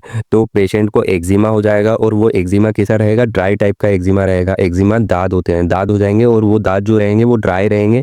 Patient को खासकर जो दाद होंगे वो विंटर्स टाइम में होंगे, और विंटर्स में इनटॉलरेबल ईचिंग, पेशेंट को बहुत ज़्यादा खुजली चलेगी पूरी बॉडी पर, of wall body when getting the warm in bed. Patient जैसे ही बेड में जाएगा तो उसे और भी ज़्यादा खुजली चलेगी, और पेशेंट इतना स्क्रेचिंग करेगा जब तक कि वो वहाँ से ब्लीडिंग ना होने लगे, और वो बहुत ज़्यादा पेनफुल हो जाएगा। मॉडलिटीज़ की बात करें तो एग्रावेशन कब कब होता है, ठंडी हवा से एग्रावेशन होता है, ठीक है, और विंटर टाइम में एग्रावेशन होता है, ज़्यादा बैठने से पेशेंट को एग्रावेशन होता है, कुछ पोटैटो खाने से पेशेंट को एग्रावेट होता है क्योंकि उसे पसंद ही नहीं है। आफ्टर ईटिंग सूप्स, किसी भी कोई सा भी सूप पिएगा, अभी हम पढ़ के आए, कोई सा भी सूप पिएगा तो भी उसे एग्रावेशन हो जाएगा। अल्टरनेट डे, एक दिन छोड़ के अगले दिन पेशेंट की बीमारी बढ़ जाएगी। अट न्यू एंड फुल मून, ठीक है, पूर्णिमा के समय या तो फिर अमावस के समय पेशेंट की जो बीमारी है वो सब बढ़ जाएगी। एम्लोरेशन की बात करें तो माइल्ड समर वेदर, थोड़ी भी हल्की सी भी गर्मी पड़ने लगी तो पेशेंट को आराम लगने लगेगा, क्योंकि इसमें गर्मी की कमी है। कॉन्सेप्ट को समझो, पेशेंट में हीट की कमी है, तो वो थोड़ी भी अगर ज़्यादा कोल्ड में जाएगा तो उसकी बीमारियां बढ़ जाएगी, और वापस से जैसे ही गर्मी होने लगेगी तो पेशेंट को आराम लगना चालू हो जाएगा। वार्म ड्रिंक, अगर कुछ गर्म पानी वगैरह पी लेगा या कोई सी भी गर्म चीज़ खा लेगा पी लेगा तो उसको आराम लगेगा। वाइल ईटिंग, खाना खाते टाइम, और एंड इन वेट वेदर, जो बारिश का मौसम रहता है उसमें भी पेशेंट को आराम लगेगा। Alumina is one of the chief antidote of lead poisoning painters colic, ठीक है, एलिमेंट्स फ्रॉम लेड। तो ऐसी चीज़ें जो लेड पॉइजनिंग की वजह से होती हैं, लेड जो है पुराने टाइम में जो कलर रहते थे उसमें लेड मिलाया जाता था, इसीलिए पेंटर्स कॉलिक उसको उसकी खुशबू से पेंटर्स जो पेंट करते थे उनको पेट दर्द होने लगता था। तो इस टाइप से उसको अगर आपको एंटीडोट करना है तो भी ये बेस्ट मेडिसिन है। कॉम्प्लीमेंट्री क्या है इसकी, ब्रायोनिया है। अगर आप ब्रायोनिया लेकेसी सल्फर के बाद इस मेडिसिन को देते हैं तो बहुत अच्छा असर दिखाएगी। एलुमिना जो है वो क्रॉनिक है ब्रायोनिया की, जैसे आप ब्रायोनिया एक्यूट केसेस में देते हैं वैसे ही आप एलुमिना क्रॉनिक केसेस में दे सकते हैं, similar to baryta carb conium mag. और इसके बाद फिर एलिमेंट्स ऑफ ओल्ड पीपल। अगर कोई भी बूढ़ा व्यक्ति है जिसमें आपको 3 मेडिसिन मेनली दिखती है कि एलुमिना, बेराइटा कार्ब और कोनियम मैग, जो कि तीनों सिमिलर है इसलिए। इसके बाद फिर अपन बात करते हैं अंबर ग्रीसिया। अंबर ग्रीसिया जो है वो व्हेल मछली की उल्टी से बनाई जाती है, तो ये एक नोसोड है और इसका कॉमन नेम है अंबर ग्रीसिया। ठीक है, इसको जो है फ्यूम्स परफ्यूम्स में भी यूज़ किया जाता है, सेंट बनाने के लिए भी यूज़ किया जाता है। ये मेनली मेडिसिन दी जाती है हिस्टीरिया के लिए, लुकोरिया के लिए, पेल्विक इन्फ्लामेटरी डिसीज़ के लिए, रेस्पिरेटरी डिसऑर्डर्स के लिए, इस टाइप से ये मेडिसिन दी जाती है। तो अब इस मेडिसिन को डीपली देखते हैं। तो constitution for children especially of young girls who are excitable, nervous and weak. तो ऐसे बच्चे या ऐसी यंग गर्ल जो बहुत ज़्यादा झगड़ालू टाइप की हो, एक्साइटेबल हो, नर्वस हो, बहुत ज़्यादा सेंसिटिव हो और बहुत वीक हो, कमज़ोर हो, उस टाइप की पेशेंट के लिए ये मेडिसिन सूट की जाती है। Nervous affections of old people, nerves वॉन्स आउट। तो बूढ़े लोगों की नर्वस सिस्टम से रिलेटेड डिसऑर्डर्स हो गए जिसमें नर्व का कंडक्शन सही से नहीं होता है, नर्व काम करना बंद कर देती है। Patient lean thin emaciated who takes cold easily. तो पेशेंट जो रहता है वो दुबला पतला रहता है जिसे बहुत जल्दी सर्दी जुकाम हो जाता है। मेंटल जनरल की बात करें तो ग्रेट सैडनेस, पेशेंट बहुत ज़्यादा उदास रहता है और कई हफ्तों और कई दिनों तक एक ही चीज़ के बारे में सोचता रहेगा और बैठ के रोता रहेगा। After business embarrassment unable to sleep, must sit और गेट अप। तो पेशेंट ऐसा रहेगा कि बिजनेस की कोई टेंशन की वजह से वो सो नहीं पाएगा, उसे नींद नहीं आएगी और रात में उसको उठ के बैठना पड़ेगा क्योंकि उसको एंजाइटी होगी। रेन्यूला विथ फोइटेड ब्रीथ। तो रेन्यूला होता है हमारी टंग के नीचे एक छोटा सा सिस्ट, गठान, जो तो टंग के नीचे या तो गठान पड़ जाए, पेशेंट को बहुत ज़्यादा मुंह से बदबू आएगी, इस टाइप का पेशेंट हमें देखने को मिलेगा। गैस्ट्रोइंटेस्टाइनल सिस्टम की बात करते हैं तो sensation of coldness in abdomen, patient को पेट के अंदर कुछ ठंडा ठंडा महसूस होगा, ठंडक का उसे अनुभव होगा। Presence of others even the nurses is unbearable during stool. तो पेशेंट को अगर कोई और है उसके साथ या तो फिर नर्स ही क्यों ना है लेकिन वो स्टूल पास नहीं कर पाएगा उनकी प्रेजेंस में, यूरिन पास नहीं कर पाएगा उनकी प्रेजेंस में। Frequent ineffectual desire which make her anxious. तो पेशेंट को बार बार मल त्याग करने की या टॉयलेट जाने की इच्छा होगी जो इनएफेक्चुअल होगी। इनएफेक्चुअल मतलब कि पेशेंट को बहुत ज़्यादा इच्छा होगी कि वो जाए लेकिन वो जाएगा तो वहाँ पे कुछ होगा नहीं, जैसे पेशेंट स्टूल के लिए गया लेकिन उसे स्टूल होगा नहीं, जो उसे बार बार एंजाइटी में डाल देगा, एंशियस, गुस्सा करने के लिए मजबूर कर देगा। फीमेल रिप्रोडक्टिव सिस्टम की बात करें तो discharges of blood between periods at every little accident, a long walk, after every hard stool etcetera. तो ऐसा पेशेंट होगा जिसको मेट्रोरेजिया होगा। मेट्रोरेजिया का मतलब कि 28 दिन की हमारी मेंसेस की साइकिल होती है लेकिन 28 दिन के बीच में ही उसको, पीरियड्स के बीच में ही उसको वापस से ब्लीडिंग होने लगे। और ब्लीडिंग खासकर कब होगी, जब वो थोड़ा भी कुछ एक्सीडेंट टाइप का महसूस करेगी या तो फिर एक लॉन्ग वॉक पे चली जाएगी या तो फिर थोड़ा भी हार्ड स्टूल होगा तो उस टाइम पे उसको ब्लीडिंग होने लगेगी। लुकोरिया की बात करें तो लुकोरिया कैसा होगा, थिक होगा, ब्लूइश वाइट कलर का होगा, स्पेशली ओनली एट नाइट। ठीक है, तो पेशेंट को कैसा लुकोरिया होगा, वाइटिश होगा लेकिन उसमें थोड़ी सी ब्लूइशनेस आ जाएगी। ठीक है, थोड़ा सा हल्का सा ब्लू कलर का होगा, थिक होगा, ठीक है, चिपचिपा होगा और वो खासकर जो है रात के टाइम पे ज़्यादातर पेशेंट को होगा। रेस्पिरेटरी सिस्टम की बात करें तो violent cough in spasmodic paroxysms. Respiratory system violent cough in paroxysms, spasmodic paroxysms with eructation and hoarseness. तो पेशेंट को जो है बहुत तेज कफ होगा, कफ के दौरे होंगे, ठीक है, खांसी के दौरे आएंगे पेशेंट को बार बार और उसके साथ खट्टी डकार आएगी और पेशेंट की आवाज़ बैठ जाएगी। ठीक है, वर्स टॉकिंग और रीडिंग अलाउड। पेशेंट जो है जैसे ही वो थोड़ा भी तेज चिल्ला के बोलने की कोशिश करेगा या कुछ भी रीडिंग करने की कोशिश करेगा तब उसे बहुत ज़ोर से खांसी होगी। Evening without and morning with expectoration. तो खांसी में जो है हमें बलगम भी आता है लेकिन अगर हम पेशेंट को देखेंगे तो पेशेंट हमें बोलेगा कि इवनिंग के टाइम पे मुझे बलगम नहीं आता है लेकिन मॉर्निंग के टाइम पे मुझे बलगम आता है। वूपिंग कफ, खाली खांसी या बहुत जोर से पेशेंट को काफ़ी खांसी आएगी बट विदाउट क्राउनिंग इंस्पिरेशन, लेकिन खांसी में जो है खड़खड़ाहट की आवाज़ नहीं आएगी। मॉडलिटीज़ की बात करें तो एग्रावेशन कब कब होगा, वार्म ड्रिंक्स, गर्म कुछ भी पीने से, गर्म खाना खाने से या गर्म चीज़ें पीने से, वार्म रूम में, गर्म कमरे में म्यूजिक से उसे एग्रावेशन होगा।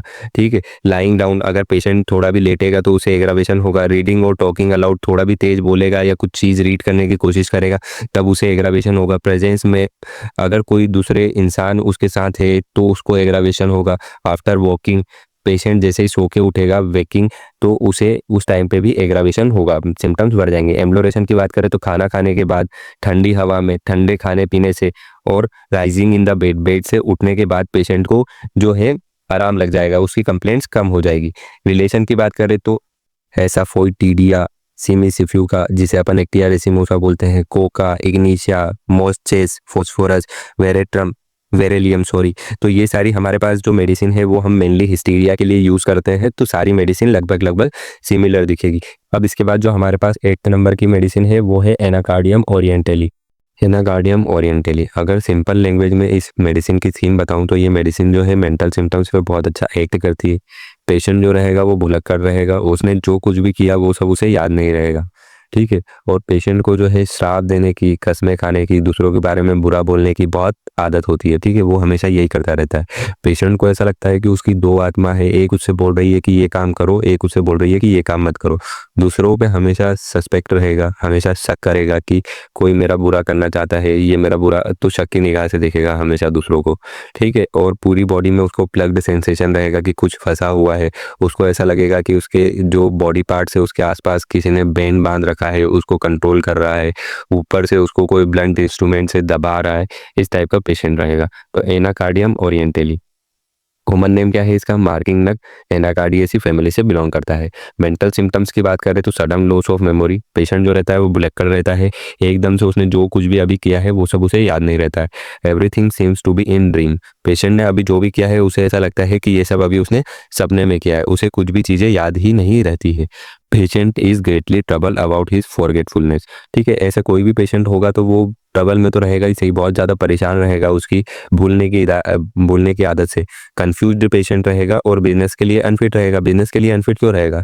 क्योंकि उसने अभी पैसे लिए दिए, कुछ काम, बिजनेस मतलब होता है कुछ भी काम हुआ, उस सब के लिए अनफिट रहेगा क्योंकि उसे याद ही नहीं रहेगा कि उसने अभी क्या किया। तो जनरल बताऊं तो पेशेंट कैसा रहेगा? एकदम भुलक्कड़ टाइप का रहेगा, उसे कुछ भी याद नहीं रहेगा, उसने जो कुछ भी किया उसे ऐसा लगेगा कि वो उसने अभी सपने में किया है।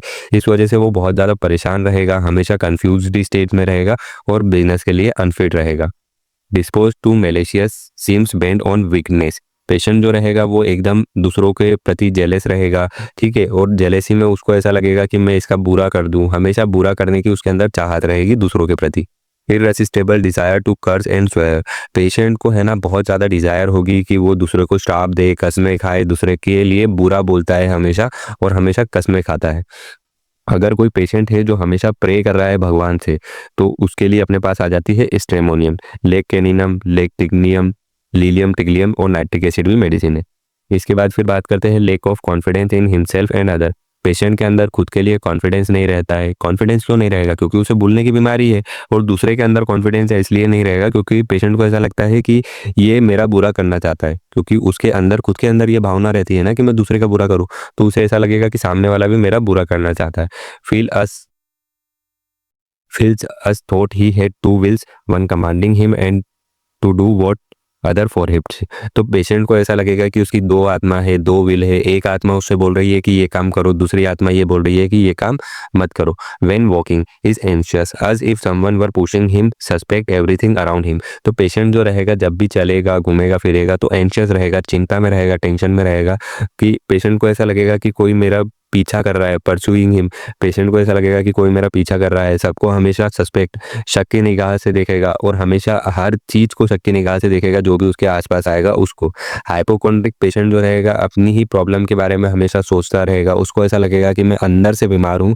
पेशेंट को हेमरोइड्स और कॉन्स्टिपेशन भी हो सकते हैं। स्ट्रेंज टेम्पर, पेशेंट का स्वभाव जो है वो एकदम स्ट्रेंज रहेगा, ठीक है, किसी को समझ में नहीं आएगा। Laugh at serious matter and is serious over laughable things, patient जो है वो जो सीरियस थिंग्स रहती है उन पे हंसने लगेगा और जो हंसने वाली चीज़ें रहती है उन पे सीरियस हो जाएगा। Think herself a demon, patient जो है अपने आप को एक शैतान, राक्षस समझेगा और हमेशा कस्में खाएगा और दूसरों के बारे में बुरा बोलेगा।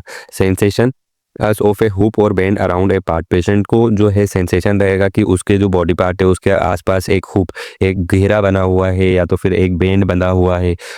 और as of dull blunt instrument pressing, और पेशेंट को ऐसा लगेगा कि कोई डल ब्लंट इंस्ट्रूमेंट जो है उसे प्रेस दबा रहा है। अस of plug in inner part, और पेशेंट को ऐसा लगेगा कि उसके अंदर के जो भी बॉडी पार्ट है उनमें प्लग कुछ फंसा हुआ है।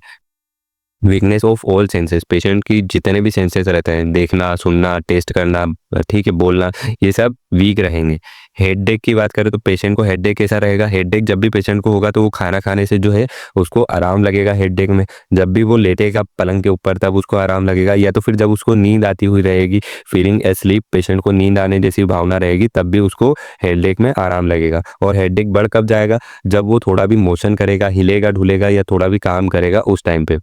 Gastric and nervous headache of sedentary persons, तो पेशेंट कैसा रहेगा, उसको हेडेक कैसा रहेगा, गैस्ट्रिक या नर्वस? नर्वस के हेडेक किसे बोलते हैं? जो बहुत ज़्यादा सोचने से आता है। गैस्ट्रिक हेडेक किसे बोलता है? जो गैस्ट्रिक कंप्लेंट्स की वजह से होता है। गैस्ट्रिक कंप्लेंट्स, खाना ना पचना, ठीक है, खट्टी डकारे आना, उल्टी वगैरह हो जाना, गैस बहुत ज़्यादा बनना, ये गैस्ट्रिक हेडेक होता है। और ये सब पेशेंट कैसे होते हैं? सेडिटेंटरी होते हैं। जो इंसान एक ही जगह बैठ के काम करता रहेगा, मेंटल लेबर बहुत ज़्यादा करेगा, ठीक है, जैसे एक स्टूडेंट हो गया जो 10-10 12-12 घंटे एक ही जगह बैठ के जो है काम कर रहा है, तो उसका खाना नहीं पचेगा, ठीक है, बहुत ज़्यादा टेंशन लेगा, हेडेक होगा ही होगा उसको। तो इस टाइप का जब भी आपको हेडेक देखने को मिले तब कौन सा हेडेक रहता है? वो अर्जेंटिकम नाइट्रिकम का। गैस्ट्रोइंटेस्टाइनल ट्रैक्ट की बात करें तो adapt to choke when eating and drinking, patient जब भी खाना पीना खाएगा, कुछ भी खाना खाएगा या पिएगा तो वो अटक जाएगा उसके गले में, चौक हो जाएगा।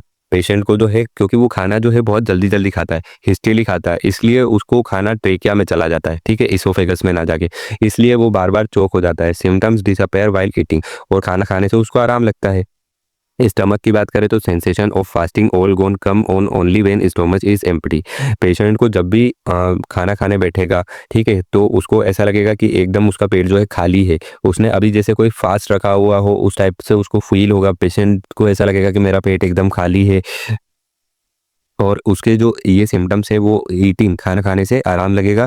और during the process of digestion, digestion की प्रोसेस के टाइम पे भी उसके खाना खाने के जो सिम्टम्स है, स्टमक के जो सिम्टम्स है, उसमें आराम रहेगा। Great desire for stool but with efforts the desire passes away with इवेकुएशन, without इवेकुएशन, तो पेशेंट कैसा रहेगा, उसको बहुत ज़्यादा डिजायर रहेगी स्टूल के लिए, ठीक है, लेकिन वो जैसे ही स्टूल के लिए जाएगा टॉयलेट बाथरूम में तो वो बिना स्टूल पास किए ऐसे ही उसकी डिजायर पास हो जाएगी।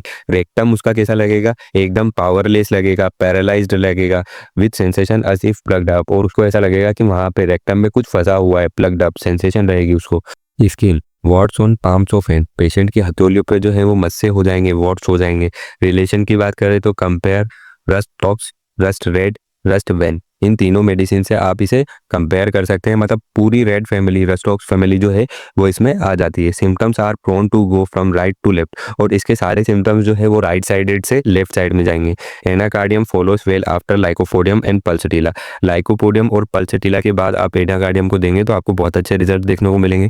Anacardium follows and followed by Platina, Anacardium के पहले या बाद में आप प्लेटिना मेडिसिन को दे सकते हैं। इसके बाद जो हमारी 9th नंबर की मेडिसिन है वो है एपोसाइनम कैनबिस। एपोसाइनम हम mainly cardiac dropsy, renal dropsy, PCOD, metrorrhagia, इन सब के लिए देते हैं। रीनल ड्रॉपसी वो भी जब टाइफाइड के बाद में किसी पेशेंट में देखने को मिल रही है, एक्यूट रीनल फेलियर देखने को मिल रहा है। इस मेडिसिन में होता क्या है कि पेशेंट को जो भी पानी निकलने की जगह होती है, जैसे यूरिन हो गया, स्वेट हो गया, ये सब एकदम डिमिनिश हो जाती है, कम हो जाती है। इसके बाद पेशेंट की जो सीरस मेम्ब्रेन होती है उसमें बहुत ज़्यादा सिक्रीशन चालू हो जाता है। इसकी वजह से जो भी जॉइंट्स होते हैं वहाँ पे स्वेलिंग देखने को मिलती है। पेशेंट को प्यास लगती है लेकिन उसका जो स्टमक है वो पानी को रख नहीं पाता और पेशेंट को उल्टी हो जाती है, ठीक है। इसमें हमें इरिवर्सिबल इंजरी देखने को नहीं मिलती है किसी भी ऑर्गन में, जैसे किडनी या हार्ट में सब रिवर्सिबल होता है, सब फंक्शनल लॉस होता है, इसीलिए ये मेडिसिन बहुत अच्छा एक्ट करती है। एपोसाइनम कैनबिस कॉमन नेम क्या है? इंडियन हेम्प एपोसाइनियेसी फैमिली से बिलोंग करती है। फिजिकल सिम्टम्स की बात करें तो excretion diminish, specially urine and sweat, तो पेशेंट के जो भी एक्सक्रीशंस होते हैं, ठीक है, वो सब एकदम कम हो जाएंगे या तो फिर बंद ही हो जाएंगे, जैसे यूरिन हो गया, स्वेट हो गया। Dropsy of serous membrane acute inflammatory, patient की जो भी सीरस मेम्ब्रेन होती है, जहाँ पे जॉइंट्स हो गए या लंग्स की सीरस मेम्ब्रेन हो गई या हार्ट की हो गई, उन सब में क्या होगा कि बहुत ज़्यादा सिक्रीशन होगा, इसी वजह से वो बहुत ज़्यादा ड्रॉपसी, वहाँ पे स्वेलिंग हो जाएगी और पानी भर जाएगा, उसकी वजह से इन्फ्लामेशन भी हो सकता है। ड्रॉपसी विथ थ्रस्ट, पेशेंट को ड्रॉपसी होगी, जनरलाइज एडिमा होगा, उसके साथ पेशेंट को प्यास भी लगेगी, वाटर डिसएग्रीज और वॉमिटेड, पेशेंट जैसे पानी पिएगा तो पेशेंट या तो पानी पी नहीं पाएगा और अगर पी लेगा तो वो वॉमिटिंग कर देगा। Most cases uncomplicated with organic disease, तो जो इस मेडिसिन के मोस्ट ऑफ द केसेस रहते हैं वो अनकॉम्प्लिकेटेड रहते हैं, उनमें कोई ऑर्गेनिक डिसीज नहीं रहती है, सब फंक्शनल डिसीजेज रहती है, मतलब कि जो भी डैमेज हुआ हो रहता है ऑर्गन्स में वो सब रिवर्सिबल रहता है।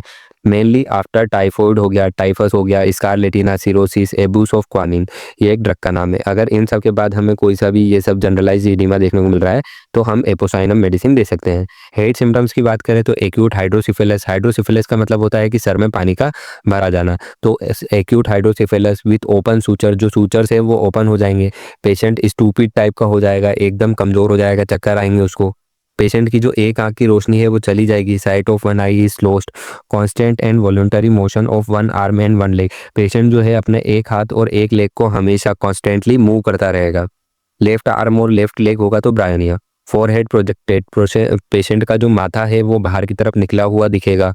फीमेल रिप्रोडक्टिव सिस्टम की बात करें तो एमेनोरिया, एमेनोरिया का मतलब कि पेशेंट में मेंसेस का नहीं आना, तो एमेनोरिया इन यंग गर्ल, जवान लड़कियों में मेंसेस का ना आना, विथ ब्लोटिंग और dropsical excretion of abdomen and extremity, यहीं पे उसकी जगह हमें क्या देखने को मिलेगा कि पेशेंट के पेट में बहुत ज़्यादा गैस बन रही है या तो फिर बहुत ज़्यादा स्वेलिंग आ चुकी है, उसकी वजह से हमें एब्डोमेन और एक्सट्रीमिटीज़ में टिंडरनेस देखने को मिल रही है, तो उसके लिए भी ये मेडिसिन बहुत अच्छी होती है। मेट्रोरेजिया मतलब कि मेंसेस के बीच में वापस से मेंसेस आ जाना, ब्लीडिंग चालू हो जाना, ये ब्लीडिंग कंटिन्यूअस हो सकती है या पर ऑक्सीसोमल हो सकती है। पर ऑक्सीसोमल मतलब कि कुछ देर के लिए हुई फिर रुक गई, फिर कुछ देर के लिए हुई फिर रुक गई।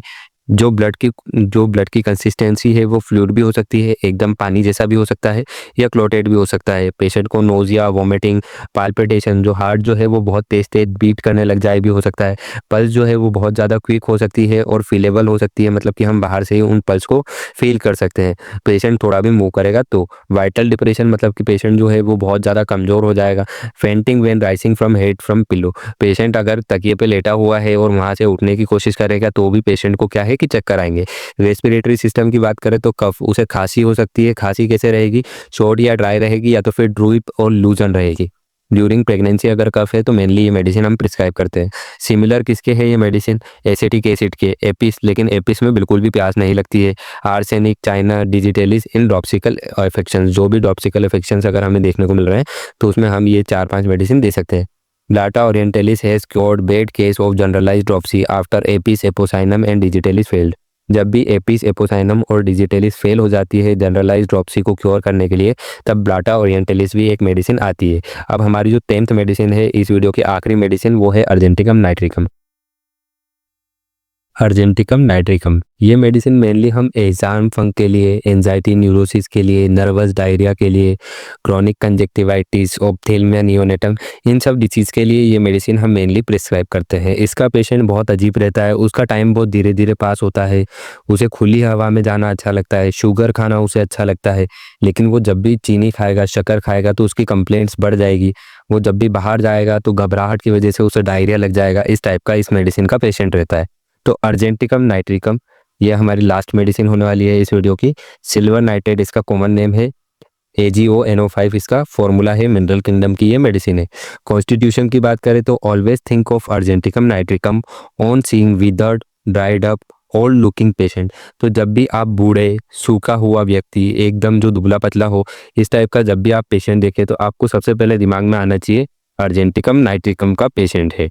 मेंटल सिम्टम्स की बात करें तो एप्रीहिएशंस व्हेन रेडी फॉर चर्च और ओपेरा, डायरिया सेट्स इन, तो जब भी पेशेंट बाहर जाता है चर्च में या ओपेरा मतलब कि थिएटर्स में जब भी बाहर जाता है तो घबराहट की वजह से उसे डायरिया लग जाता है। टाइम पासेस स्लोली, पेशेंट का जो टाइम है वो बहुत धीरे धीरे बीतता है। पेशेंट जो रहता है वो इम्पल्सिव रहता है, बहुत जल्दी उसे गुस्सा आ जाता है। Wants to do think in hurry, patient जो है अपने हर काम को बहुत जल्दी जल्दी करेगा, जल्दी जल्दी चलेगा, ठीक है, जल्दी जल्दी बोलेगा, जल्दी जल्दी खाएगा, हमेशा जल्दी जल्दी में रहेगा। एंशियस रहेगा, इरिटेबल रहेगा, नर्वस रहेगा, ठीक है, इस टाइप का पेशेंट रहेगा। फिजिकल सिम्टम्स की बात करें तो एक्यूट और chronic diseases from usual, unusual और लॉन्ग कंटिन्यूड मेंटल एक्सर्शन। तो पेशेंट जब भी दिमाग से कोई चिंता ले लेता है या तो फिर दिमाग से बहुत ज़्यादा एक्सर्शन काम कर लेता है, तो उसकी वजह से उसे अगर कोई एक्यूट या क्रॉनिक डिसीज़ हो रही है तो उसके लिए हम अर्जेंटिकम नाइट्रिकम को सोच सकते हैं। एमिशिएशन प्रोग्रेसिव एवरी ईयर, तो पेशेंट जो है वो दिन ब दिन हर साल दुबला होता जा रहा है। Most marked in lower extremities, खासकर उसके पाँव जो है वो बहुत ज़्यादा दुबले होते जा रहे हैं मेरास्मस सूखे की बीमारी के लिए। Great logging off fresh air, patient जो है खुली हवा में जाने की इच्छा रखता है, ताज़ी हवा में जाने की इच्छा रखता है। Chilly patient when uncovered yet feels smothered if wrapped up, अगर पेशेंट जो है वो अनकवर है, उसने अपने आप को कवर नहीं कर रखा है कुछ भी कंबल से, ठीक है, वगैरह से उसने अपने आप को कंबल से या किसी से भी कवर नहीं कर रखा है, तो उसे ठंड लगेगी। और वहीं अगर उसने अपने आप को कवर कर लिया तो उसे सफोकेशन फील होगा, ठीक है। Craves for fresh air, patient जो है हमेशा खुली ताज़ी हवा में जाने की इच्छा करता है। क्रेव्स शुगर, पेशेंट को जो है चीनी खाने की इच्छा होती है। हेडेक की बात करें तो कंजेस्टिव टाइप का पेशेंट का हेडेक होता है due to accumulation of blood with fullness and heaviness, patient को जो है सर भारी भारी लगेगा, भरा हुआ लगेगा, फुलनेस लगेगी विथ सेंस ऑफ एक्सपल्शंस, पेशेंट को ऐसा लगेगा कि उसका सर जो है वो एकदम खुल गया है, फटने वाला है। Habitual gastric of literary man, जो पेशेंट बहुत ज़्यादा एक ही चेयर पर बैठ के काम करते हैं, जैसे स्टूडेंट हो गए, कोई भी बैंक कर्मचारी हो गए, उनको जो है खाना ना पचने की वजह से, हैबिचुअल गैस्ट्रिक प्रॉब्लम्स की वजह से अगर उन्हें कोई दिक्कत देखने को मिल रही है तो उसके लिए हेडेक देखने को मिल रहा है, तो उसके लिए भी ये मेडिसिन बेस्ड है। फ्रॉम डांसिंग, डांसिंग की वजह से हेडेक हो रहा है। हेमिक्रेनिया, आधा सिर दर्द, आधा सिर दर्द कैसा हो रहा है, प्रेसिव, मतलब कि सर जो है वो एकदम दब रहा है। Screwing in frontal eminence of temporal temple, frontal eminence जो होता है उसमें ऐसा लगता है कि कोई जो है नट कस रहा है, बोल्ट कस रहा है, स्क्रू कस रहा है। एंडिंग इन बिलियस वॉमिटिंग, और आखिर में पेशेंट को वॉमिटिंग होती है, उसके बाद उसके हेडेक में आराम लगता है। एग्रावेशन कब होता है हेडेक में, फ्रॉम एनी एक्सिस्टिव मेंटल लेबर, जब भी वो थोड़ा सा भी तनाव भरा काम कर लेगा, मेंटल लेबर कर लेगा, तो उसका सर दर्द बढ़ जाएगा। एम्लोरेशन कब होगा, सर दबाने से या टाइट बैंडेज बांध लेने से उसका सर के दर्द में आराम लगेगा। आइज की बात करें तो एक्यूट ग्लैनुलर कंजक्टिवाइटिस, तो ग्रेनुलर कंजक्टिवाइटिस क्या होता है, इसमें आंखें सूज जाती है, आंखों का जो सफ़ेद हिस्सा रहता है उसमें दाने दिखाई देते हैं, उसे हम ग्लेनुलर कंजक्टिवाइटिस बोलते हैं। स्कारलेट रेड लाइक रो बीफ, पेशेंट की जो आंखें हैं वो कच्चे मांस जैसी एकदम लाल हो जाती हैं, आंखों से जो है गाढ़ा जो म्यूकोप्लूरेंट डिस्चार्ज निकलता रहता है। ऑप्थेल्मिया नियोनेटम, ऑप्थेल्मिया नियोनेटम मतलब कि छोटे बच्चों की आंखें आ जाना, आंखों की सूजन, या तो फिर आंखें खुलना ही ना, चिपक जाना, उसके लिए भी ये मेडिसिन बेस्ट है। प्रोफ्यूज परप्यूलेंट डिस्चार्ज, मतलब कि पेशेंट की जो आंखों से है बहुत मवाद निकल रहा है, कोरिया ओपेक हो गया है, अल्सरेटेड हो गया है, जो आंखों की जो लिड्स हैं वो एकदम सूज गई हैं, सोर हो गई हैं, लाल हो गई हैं, थिक मोटी हो गई है, स्वेलोन हो गई है। एग्लूनेटेड इन मॉर्निंग, पेशेंट की जो आंखें हैं, बच्चे की जो आंखें हैं वो सुबह मॉर्निंग के टाइप में चिपक जाती है, तो उसके लिए भी ये मेडिसिन बहुत अच्छी है। Eyes strain from sewing, patient जब भी कुछ सिलने की कोशिश करता है, ठीक है, कपड़े सिलने की कोशिश करता है, तो एक जगह उसका ध्यान बहुत ध्यान से उसे लगाना पड़ता है, उसकी वजह से अगर उसकी आंख दर्द हो रही है, अगर मेनली उसकी आंख दर्द कब होती है, वार्म रूम में, और आंखों का दर्द में आराम कब लगता है, ओपन एयर में। Disease due to defective accommodation, accommodation की मतलब होता है कि कहीं आप दूर देख रहे थे और आपने एकदम से आंख जो है वो पास से देखने लगे, तो आपकी आंखें जो हैं वो थोड़ी देर के लिए धुंधलापन आ जाएगा, तो उसको हम क्या देखते हैं, डिफेक्टिव अकोमोडेशन, आंखें जो है वो ढल नहीं पाई, तो इसके लिए भी ये मेडिसिन बेस्ट है। In 200 to 1000 potency in water solution as a topical application in ophthalmia neonatorum has relieved when the crude silver nitrate fail, जब क्रूड सिल्वर नाइट्रेट मतलब कि अर्जेंटिकम नाइट्रिकम का क्यू फेल हो जाता है ऑप्थेल्मिया नियोनेटम के cure करने के लिए, तब आप उसकी 200 या 1000 पोटेंसी वाटर में डिजोल्व करके आंखों पर लगा सकते हैं, उससे पेशेंट को आराम लगेगा। थ्रोट की बात करते हैं तो पेशेंट को सेंसेशन होता है कि उसके गले में कुछ कांटा जैसा अड़ रहा है, स्प्लिंटर जो है वो अड़ रहा है और उसे कुछ भी चीज़ निकलने में दिक्कत आती है। गैस्ट्रोइंटेस्टाइनल सिम्टम की बात करते हैं तो पेशेंट को शुगर की इच्छा होती है, चीनी खाने की इच्छा होती है, child is fond of it, और बच्चा तो उसका एकदम फैन होता है, but diarrhoea result from eating, patient जब भी चीनी को खाता है तो उससे उसको डायरिया लग जाता है। Bleaching accompanies most gastric element, जब भी उसे कोई भी गैस्ट्रिक प्रॉब्लम होगी तो उसके साथ उसे ब्लीचिंग खट्टी डकारें आएगी आएगी। फ्लैचुलेंस डिस्पेप्सिया तो पेशेंट को बदहजमी रहेगी, उसके साथ बहुत सारी डकारें आएगी। ब्लीचिंग आफ्टर एवरी मील, खाना खाने के बाद बहुत ज़्यादा पेशेंट को डकारें आएंगी। Stomach as if it would burst with wind, patient को ऐसा लगेगा कि उसका पेट जो है वो हवा से अभी फट जाएगा। ब्लीचिंग डिफ़िकल्टी, पेशेंट को जो है डकार लेने के लिए बहुत ज़्यादा तकलीफ आएगी। Finally air rashes out with great violence, और फाइनली जब उसे डकार आएगी तो उसमें से पेशेंट को बहुत ज़्यादा तेज़ आवाज़ आएगी और एयर बहुत रश के साथ बाहर आएगी। डायरिया की बात करें तो डायरिया ग्रीन म्यूकस के साथ होगा, लाइक चॉप्ड स्पिंच इन फ्लेक्स, जैसे हम पालक को काट देते हैं उस टाइप से होगा। Turning green after remaining in diaper, जब बच्चे का जो स्टूल है वो डायपर में थोड़ी देर के लिए रह जाता है तो वो कैसा कलर का हो जाता है, ग्रीन कलर का हो जाता है। डायरिया आफ्टर ड्रिंकिंग, कुछ भी पीने के बाद अगर डायरिया लग रहा है। डायरिया आफ्टर ईटिंग कैंडी और शुगर, कैंडी और शुगर खाने के बाद अगर डायरिया हो रहा है। डायरिया मेज्ड अप म्यूकोलम्प इन शेडी स्ट्रिप और लिम्स, पेशेंट जो है उसको लंप में जो स्टूल है उसके साथ म्यूकस लपेट के आ रहा है, या तो फिर लंप में जो है स्टूल निकल रहा है उस पर म्यूकस लगा हुआ है, तो इस टाइप का अगर डायरिया है तो भी हम पेशेंट को ये मेडिसिन प्रिस्क्राइब कर सकते हैं। With much noisy flatus, patient को जो है स्टूल पास करते टाइम जो है गैस भी बहुत ज़्यादा निकलेगी और उसके साथ आवाज़ भी होगी। डायरिया अस सून अस ही ड्रिंक्स, पेशेंट कुछ भी पिएगा उसी के साथ उसे डायरिया हो जाएगा। यूरिनरी सिम्टम्स की बात कर रहे हैं तो urine pass unconsciously day and night, तो पेशेंट की बिना जानकारी के बिना अनकॉन्शियसली ही उसके यूरिन पास होता रहता है दिन और रात हमेशा। मेल रिप्रोडक्टिव सिस्टम की बात करें तो पेशेंट को इम्पोर्टेंसी रहती है। Erection fail when question is attempt, patient जब भी संबंध बनाने की कोशिश करता है तो उसका इरेक्शन फेल हो जाता है। फीमेल रिप्रोडक्टिव सिस्टम की बात करें तो सेंसेशन ऑफ स्फिंक्टर इन और अबाउट यूटेरस वाइल वॉकिंग और राइडिंग, पेशेंट जब भी वॉक कर रही है, फीमेल जब भी वॉक कर रही है तो उसे उसके यूटेरस में ऐसा लगेगा कि कुछ कांटा जैसा अड़ा हुआ है, स्प्लिंटर अड़ा हुआ है, उसे ऐसा सेंसेशन होगा।